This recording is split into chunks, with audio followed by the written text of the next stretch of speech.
Galera, sobre a chegada da família real, né? A gente tem aí como importância da chegada da família real. A família real, na verdade, chega aqui em 1508, né? Sai de Portugal no final de 1507, chega aqui em 1508, né? Lembrem que essa viagem aí tinha uma duração aí de cerca de 3 a 4 meses, né? Não é como hoje que você pega um voo e chega muito rapidamente. Mas assim que a família real chega aqui, né, Portugal passa a ser aqui agora, né? Na verdade, a população portuguesa vai ter um sentimento de que foram abandonados pelo rei, pela rainha, pela família real, né? No caso, né, quando a gente for ver lá na frente que a família real voltar para Portugal, já não vai ter mais a mesma posição de um rei absoluto, né? Lembrando o seguinte, quando Dom João chega aqui no Brasil, Dom João ele é o príncipe regente, ele ainda não é rei. Por quê? Né? Dom João é que toma a decisão de vir para o Brasil, é ele que está tomando as decisões de Portugal nesse período. Por quê? Porque a sua mãe, que é a verdadeira rainha naquele momento, Maria, né? Maria a Louca, né? O nome já está dizendo, o apelido dela aí já está dizendo, ela está louca, né? Ela estava com graves problemas psicológicos desde a morte do seu esposo, né? E desde então ela não tomava mais as decisões lá em Portugal, mas ela continuava sendo rainha. Mas quem exercia a função realmente do poder executivo na coroa portuguesa era o seu filho Dom João VI, príncipe regente, né?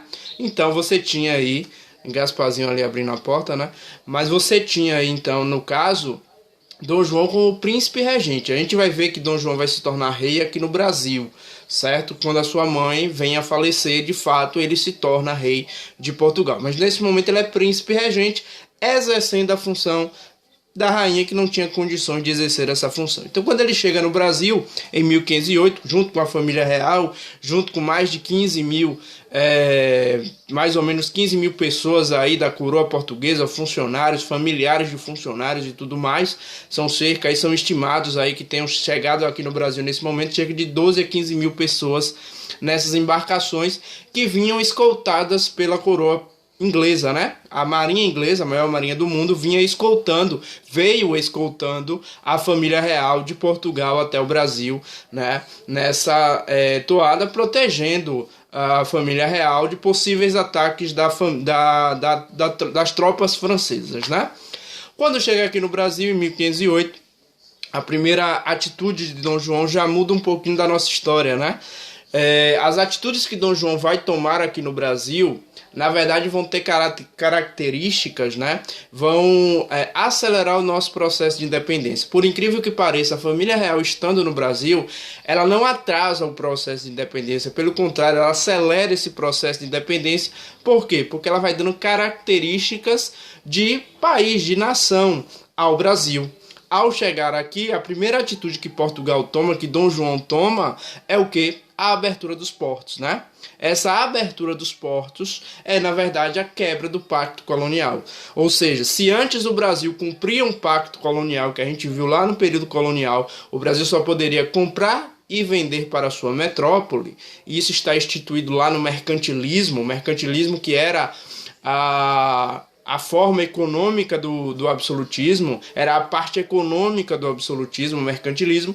Dentro desse mercantilismo você tinha lá o pacto colonial, em que as colônias só podiam comprar e vender para a sua metrópole. A partir do momento que Dom João chega aqui no Brasil, ele quebra esse pacto colonial. De que forma? Ele abre os portos do Brasil para as nações amigas, né? Ou seja, o Brasil agora, né? Portugal está aqui, né? Portugal, ou seja, o Brasil agora é também Portugal, abre os seus portos para negociar com outros países além de Portugal, até porque Portugal está aqui no Brasil.